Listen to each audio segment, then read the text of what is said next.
Olá, queridos irmãos, eu sou Adna e estou aqui neste 1º de janeiro de 2023 para fazer uma convocar meus irmãos para uma guerra diferente. No último podcast eu falei sobre política e disse que teríamos, após as eleições, duas possibilidades: mais 4 anos de misericórdia do Senhor, porque não merecemos, ou 4 anos de despertamento e vigilância. Bom, nós chegamos aqui e estamos aqui para dizer que esse momento chegou e nos convida a usarmos armas diferentes das que usamos até aqui. Nos últimos dias, presenciamos comícios em cultos que deveriam ser de adoração ao Senhor, aclamamos pessoas como salvadores da nossa nação, engolimos um discurso de batalha espiritual tendo como cabeça um homem e não Cristo. O evangelicalismo saiu deste confronto mais fraco, mais comprometido com o mundo e até infiel. Atribuímos a vitória contra o mal a uma disputa política, como se isso fosse nossa real batalha. Apesar de termos a Bíblia em mãos, escolhemos seguir as narrativas dos poderosos. Soma-se a isso uma atuação do mal mais intensa, tentando roubar a liberdade de expressão que nós temos. Juízes julgaram contra seus próprios valores ou supostos valores. Homens atacaram inocentes em nome de Deus e da ordem. Um sistema inteiro passou a descaradamente tomar decisões arbitrárias, falar palavras falsas, e é sobre isso que eu quero falar aqui. Ouvi dizer que esta foi a disputa mais acirrada desde a redemocratização do Brasil. Depois de tudo o que vivemos nestes últimos 4 anos, e depois de ouvir um discurso manipulador do atual presidente em sua posse, hoje, eu coloquei um firme propósito no meu coração de intensificar o ensino da lógica com os meninos. A deturpação da linguagem é, de longe, uma das armas mais eficazes para a destruição dos valores morais de um povo. Além disso, ela tem o poder de obscurecer o entendimento, causando divisão até entre os que, na prática, concordam com os mesmos princípios de vida. Nos últimos 4 anos, tivemos que ouvir à torto e à direita palavras fingidas, verdades deturpadas e tiradas do seu contexto. E, para mim, é o pior, a profanação das palavras sagradas. O versículo que diz, o texto de Jesus falando sobre isso, né? E conhecereis a verdade, e a verdade vos libertará, o próprio Jesus, palavras do próprio Jesus, se tornou clichê para atrair os influenciáveis. Lema de um homem que conquistou a devoção de tantas boas pessoas do nosso círculo mais íntimo. Mas não se brinca com a verdade sem que a conta chegue. E o preço dessa linguagem ambígua, dessa deturpação da verdade, é a corrupção da cultura do povo. O salmista declarou no Salmo 56, todos os dias torcem as minhas palavras. Os seus pensamentos são todos contra mim para mal. E foi isso que cansamos de ver e ouvir. A lógica cristã foi solapada, o que resultou num entendimento confuso por parte daqueles que acreditaram nas palavras que provinham de um coração ambicioso.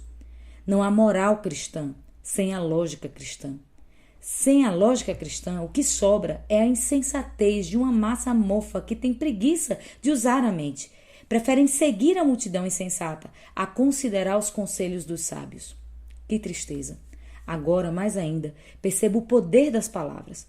O Brasil não avançou nestes últimos 20 anos, porque o que temos visto foi um show de discursos manipuladores para atrair públicos distintos de poder.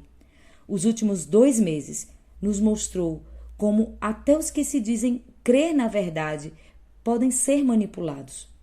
Deus ordenou em sua palavra, não seguirás a multidão para fazeres mal. Êxodo 23:2.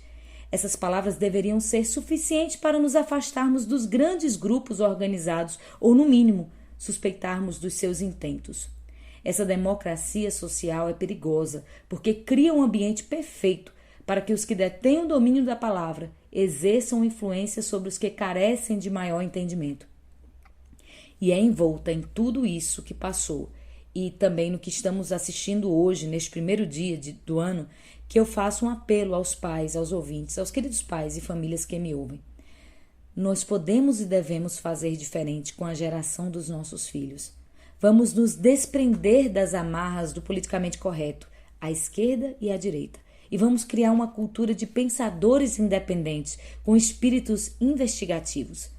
As palavras carregam poder espiritual. E aqui eu não falo da heresia dos que dizem que o simples pronunciar das bênçãos ou maldições necessariamente acontecem. Eu falo do poder que as palavras têm para moldar uma cultura, os costumes e a moral de um povo.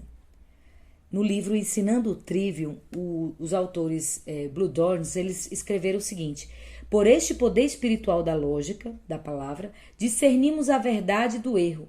E eles citaram 2 Pedro 3, versículos 14 ao 18. O texto diz assim: falando disto, como em todas as suas epístolas, Pedro se referindo a Paulo, entre as quais há pontos difíceis de entender que os indoutos e inconstantes torcem, e igualmente as outras escrituras para a sua própria perdição. Vós, portanto, amados, sabendo isto de antemão, guardai-vos de que, pelo engano dos homens abomináveis, sejais juntamente arrebatados e descaiais da vossa firmeza. Antes, crescei na graça e conhecimento do nosso Senhor e Salvador Jesus Cristo. A Ele seja dada a glória, assim agora, como no dia da eternidade. Amém. Neste texto, somos alertados em relação aos indoutos e instáveis, os que deturpam ou torcem as Escrituras para a sua própria destruição. Esse torcer se refere à tortura infligida a uma testemunha a fim de extrair dela uma confissão falsa. Torcer o significado de uma palavra envolve erros em lógica. Meus irmãos, discernimento não é apenas um dom sobrenatural dado a alguns, mas é também prática cristã, buscada através da disciplina pessoal dos seus sentidos. Eu falei sobre os sentidos no primeiro podcast sobre séries que viciam. Falei sobre os doramas e eu dei essa introdução falando sobre o poder dos sentidos, do que entra pelos sentidos.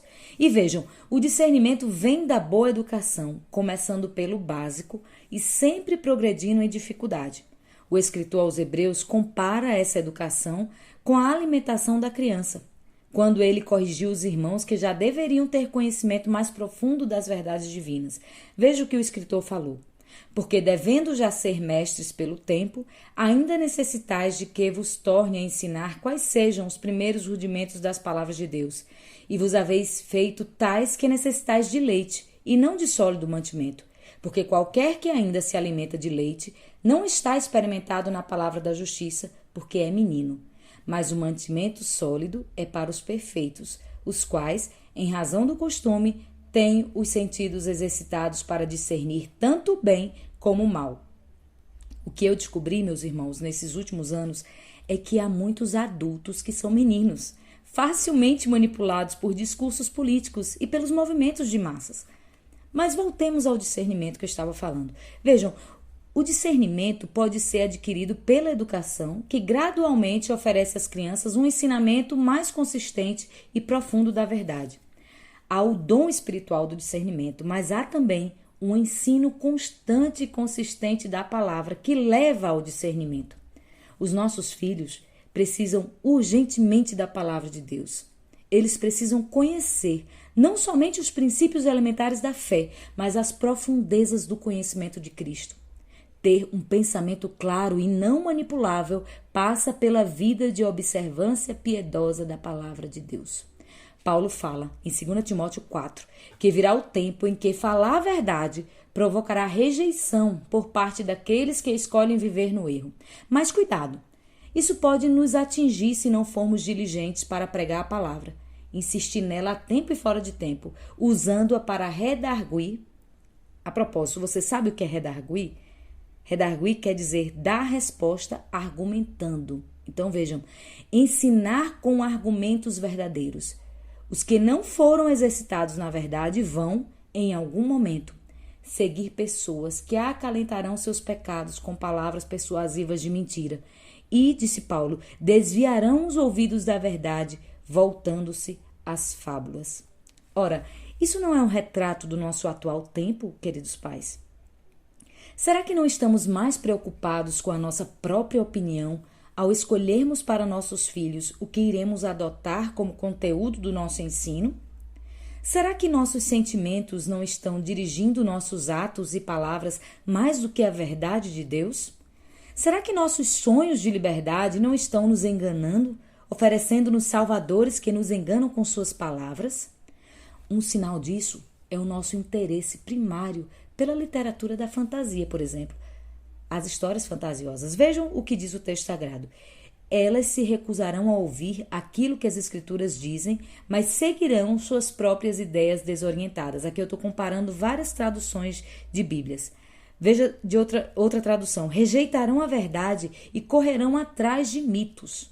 E ainda outra versão. Essas pessoas deixarão de ouvir a verdade para dar atenção às lendas. E ainda outra versão. E desviarão os ouvidos da verdade, voltando às fábulas. Vejam. Ideias desorientadas, mitos, lendas e fábulas. Você consegue lembrar de alguma coisa? Não é exatamente o que estamos consumindo hoje, seja na forma de literatura, como na forma de produção cinematográfica, como séries, desenhos, filmes. Que geração queremos ter daqui a 5 anos? Jovens que são fortes porque conhecem o verbo, a palavra, aquele que é desde o princípio, ou jovens fracos, que aprendem sempre e nunca chegam ao conhecimento da verdade, que são como crianças levados de um lado para o outro por todo o vento de doutrina, de ensinamento, daqueles que pela astúcia e esperteza induzem ao erro. Para vencer este mundo, nossos filhos precisam ter a palavra de Deus neles mesmos e seguir a verdade em amor. Assim eles vencerão o maligno e crescerão em tudo naquele que é a cabeça, Cristo. Qual é a nossa responsabilidade como pais diante dessa agitação que estamos presenciando? Será que é dar opinião? Ou ofender nosso irmão que é contrário a nós? Compartilhar vídeos pelo WhatsApp ou encher o nosso feed de notícias trágicas sobre política? Meus irmãos, somos chamados a manter o padrão da lógica. Vejam como se dá a nossa luta. Vejam em 2 Coríntios, capítulo 10, versículos 3 a 5. Veja o que Paulo fala. Porque andando na carne, não militamos segundo a carne, porque as armas da nossa milícia não são carnais, mas sim poderosas em Deus para a destruição das fortalezas, destruindo os conselhos e toda altivez que se levanta contra o conhecimento de Deus, e levando cativo todo o entendimento à obediência de Cristo. Então vejam, anular sofisma é destruir os argumentos lógicos. Levando cativo todo o entendimento é também subjugar todo o intelecto à obediência de Cristo. Nossas armas, como disse os Blue Doors no livro Ensinando Trivial, as armas da guerra cristã não são as tomadas por forças militares. Nossas armas derrotam os falsos raciocínios, expõem os falsos deuses e capturam os pensamentos e o intelecto para o serviço de Cristo. Olha, isso quem falou não fui eu. Está escrito no livro dos Blue Doors, que todos gostam de ler, Ensinando o Trivial. Fala exatamente sobre isso que eu estou dizendo aqui. Então vejam, não são minhas palavras. Nós estamos perdendo a guerra porque estamos sendo facilmente manipulados pelas palavras de ímpios, homens interessados somente no poder. A nossa guerra, meus irmãos, é cultural e começa em sua casa, na minha casa. Quando escolhemos educar nossos filhos nos princípios da sabedoria de Provérbios, quando filtramos a cultura que enche a mente dos nossos filhos em casa, ela também começa na sua igreja, quando há verdadeiro ensino da palavra, quando há disciplina e comunhão sadia. A estratégia de guerra é lá na sua casa, lá na minha casa, lá na igreja, e não na frente dos quartéis. Nossa estratégia de guerra é o enfrentamento da cultura de modo ativo, desfazendo as ideologias ensinadas nas escolas, nas faculdades, na mídia. Quantos aqui se dispõem a acompanhar seus filhos nas tarefas escolares este ano? Quantos querem fazer um compromisso de deixar e buscar seu filho na escola e depois investir tempo conversando com ele sobre o dia dele? Quantos vão se comprometer com o ensino da palavra e o culto doméstico? Quantos vão se empenhar em manter a fé viva no envolvimento com uma igreja sadia e bíblica, aceitando o ensinamento e a correção de líderes sábios? Quantos vão sair da posição de defesa para atuarem na linha de frente da batalha? Achamos que ocupar cadeiras no parlamento, assumir cargos no executivo, é tudo o que precisamos para transformar a cultura. Mas aí está a prova. Não venceremos se antes não mudarmos os pensamentos que, por sua vez, modelarão as ações dos homens. É fácil fazer coro com a massa, fazer acampamento na frente de locais e vergonhosamente pedir migalhas quando deveríamos manter a postura de súditos do Rei dos Reis, que tem o poder de transformar pensamentos e intenções do coração do homem. Nossos filhos precisam aprender a discernir as falsas palavras e argumentos com lógica, derrubando falsas ideias e filosofias com a verdade. Mas estamos nos lamentando, falando emocionalmente sobre o Brasil que queremos para os nossos filhos, enquanto o inimigo zomba da cena patética de homens e mulheres que se curvam à bandeira, a homens, às coisas, em vez de se curvarem diante da verdade de Deus. Erramos 2 vezes. Erramos por não aprender a discernir a mentira da verdade e erramos no modo de convencermos os que se opõem à verdade. A Bíblia diz que não devemos temer nem ficar assustados com as ameaças da mentira. Ela nunca nos chama a ocupar uma posição de vítima, como também não nos chama a um enfrentamento vale tudo. Há um modo, e ele é educado, humilde, respeitador, em mansidão. A resistência do cristão é diferente da do mundo, bem diferente. Ela começa quando reverenciamos a Cristo como Senhor no coração, preparando-nos para responder com mansidão a qualquer pessoa que nos questionar quanto à esperança que é em nós, conservando boa consciência, de tal maneira que os que falam com malignidade contra as nossas escolhas, pelo fato de vivermos em Cristo, fiquem envergonhados. Quem escreveu isso foi Pedro, você pode ler na sua Bíblia. Ah, meus irmãos, como tudo isso é diferente do que estamos fazendo. Que lições preciosas estamos negando aos nossos filhos quando escolhemos viver pelos nossos métodos ou pelos modos dos homens maus que nos usam para a sua própria promoção. Somos a única mente que de fato pensa nesse mundo, porque nós temos a mente de Cristo. Somos o povo que deveria discernir tudo e de ninguém ser discernido. O povo que deveria moldar o mundo com a palavra da verdade e não ser moldado por ele. O povo que foi chamado para ser sal e luz, mas não um sal sem sabor. Não uma cidade luminosa entre as colinas. Não é de qualquer modo que exerceremos a nossa influência. Terá de haver esforço, desgastes e, principalmente, muita humildade para reconhecermos que a verdade está além de nós, das nossas opiniões pessoais, dos nossos afetos e sentimentos. A verdade, ela é uma pessoa, que é também o Verbo. Que revelação maravilhosa! Verdade e palavra são a mesma coisa em Jesus. E é justamente isso que vem sendo atacado no Brasil de forma mais intensa nos últimos 20 anos. Meus irmãos, leamos mais a Bíblia. Leamos como nunca lemos. Vamos memorizar, vamos inculcá-la nos nossos filhos, em nós também. Vamos espalhar a palavra. Deixemos de lado as fábulas e os contos e vamos voltar ao primeiro amor, a verdade que nos liberta. Ela não precisa de enfeites, ela precisa ser vivida, ensinada e falada. Vamos mudar as estratégias de guerra e adotar as estratégias de Deus. Vamos agir na massa, como fermento, ensinando, pregando, relacionando-nos pessoalmente com todos, com toda longanimidade e amor. Veja que o fermento, ele tem uma ação diferente na massa. Ele age de forma diferente. Então é dessa forma que o crente age. Nada de pedir fogo na cabeça dos inimigos. Nada de pedir que Deus destrua. Nada de ofensas, de memes, de zombaria. Que vergonha para nós. Nada de ataques pessoais contra irmãos. Nada de mandar recados na internet. Nada de opinião vazia e cheia de sentimentalismo barato. Vamos aprender a raciocinar, a debater, a explicar com bons argumentos as verdades de Deus. Afinal, não é disso que tanto falamos em nossos círculos? Convido cada pai e mãe a juntarem-se a mim nesta nova forma de combate.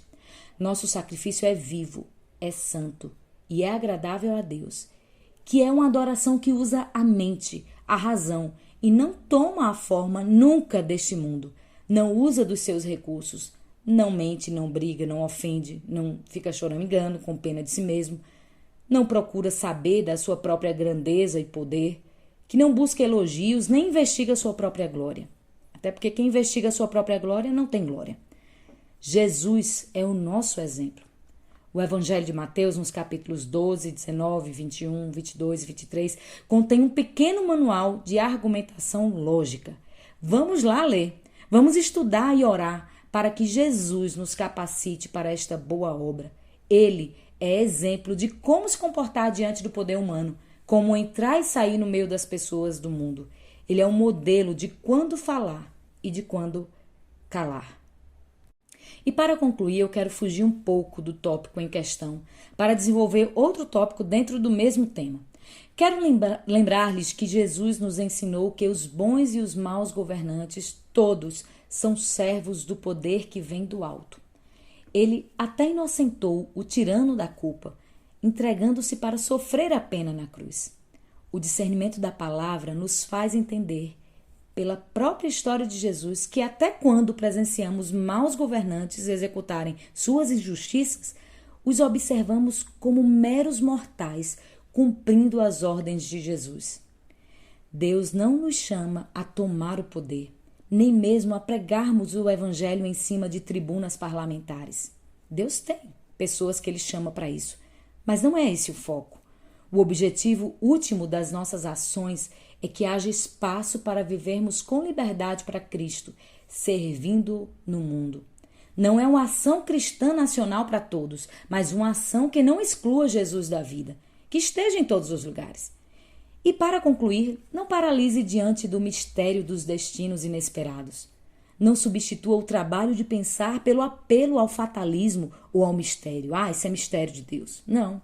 Toda autoridade serve a Cristo, com ou sem conhecimento disso, e pode ser fiel ao seu chamado ou não. Ser fiel é uma escolha, e se essa autoridade escolher fazer as coisas do seu modo, ainda assim o Senhor será glorificado no testemunho do sofrimento dela mesma e da comunidade que ela serve. Deus é soberano e faz com que todas as coisas redundem em glória para o seu santo nome. Apeguemos-nos a Ele. Tenhamos cuidado para não nos agarrarmos a homens falhos, aos que não foram fiéis no cumprimento do seu chamado, associando-se ao mundo nos seus métodos, constituindo-se assim um inimigo para Deus. Nós somos servos de Deus quanto à autoridade final. Se falhamos, há esperança. Ele promete que se nos aproximarmos dele, ele se chegará a nós também. Então purifiquemos as mãos, nós que pecamos, e os que de nós usou de engano, limpe o seu coração. Lamentemos e choremos. A infidelidade converte o riso em pranto, a alegria em tristeza. E esta é a causa dessa tristeza de hoje. A infidelidade é o chamado que Deus fez.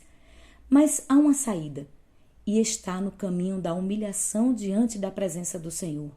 Ele promete nos restaurar para sermos novamente servos fiéis, comprometidos apenas com o serviço a Jesus, Senhor sobre toda a autoridade, aquele que no fim de todas as coisas, todo senhorio, autoridade e poder terão que se curvar diante dele, reconhecendo sua suprema autoridade.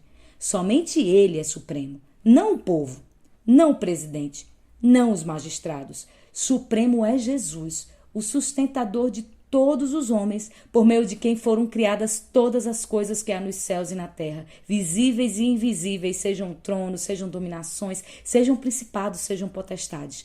Tudo foi criado por ele e para ele. E ele é antes de todos os poderes, e todos os poderes subsistem por ele e para ele. Ele é o cabeça do corpo, é a nossa suprema autoridade, e em tudo ele tem a preeminência. Todos servem a ele, bons e maus, porque foi do agrado do Pai que toda a plenitude nele habitasse. Entender a natureza do poder que há no mundo é entender que todo poder emana de Deus e que todas as coisas, no final de tudo, hão de convergir para Cristo. Nós, que somos seus, que somos de Cristo, temos que lembrar que em outro tempo nós também éramos estranhos e inimigos no entendimento, como agora são os que negam em suas obras más. E, por termos alcançado esta graça, nosso dever é agora iluminar os olhos do entendimento dos que ainda não conhecem a verdade, tendo o cuidado de permanecermos fundados e firmes na fé, não nos movendo da esperança do evangelho que temos ouvido. Este evangelho deve ser pregado e ensinado a toda criatura que há debaixo do céu, insistindo a tempo e fora de tempo. Quer seja de direita, quer seja de esquerda, todos precisam ouvir essa verdade, todos precisam ter os seus entendimentos iluminados. Sejamos sóbrios, vamos sofrer com a cabeça erguida as aflições que nos esperam, fazendo a obra de um anunciador da verdade, usando as palavras, não da sabedoria humana, mas da sabedoria de Deus, com demonstração de espírito e de poder. Que Deus nos ajude e nos use para a sua glória. Eu desejo um feliz 2023 para todos. E eu sou a Adna e foi uma alegria compartilhar com vocês essa mensagem. Que Deus venha nos abençoar. Se quiser me encontrar na internet, é só acessar o site femininamulher.com.br e todas as nossas redes sociais, Feminina Mulher Cristã, ou o meu próprio Instagram, AdnaSB, no Instagram e no Facebook. Que Deus lhe abençoe. Até lá.